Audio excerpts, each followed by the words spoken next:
25 বছরের সকল sell report break করে তুফান এখন নাম্বার 1।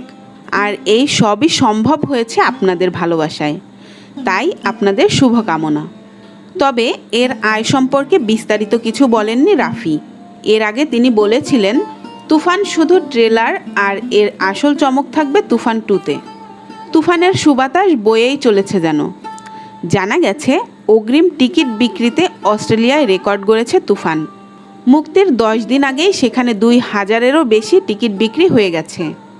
এর আগে কোনো বাংলা সিনেমায় এমনটা দেখা যায়নি। এর আগে অস্ট্রেলিয়ায় সর্বোচ্চ টিকিট বিক্রির রেকর্ড ছিল রায়হান রাফি পরিচালিত পরাণ ছবির। অগ্রিম বুকিংয়ে এর টিকিট বিক্রি হয়েছিল 800টি। অস্ট্রেলিয়া ও নিউজিল্যান্ডে তুফান পরিবেশকের দায়িত্বে রয়েছে বঙ্গস ফিল্মস।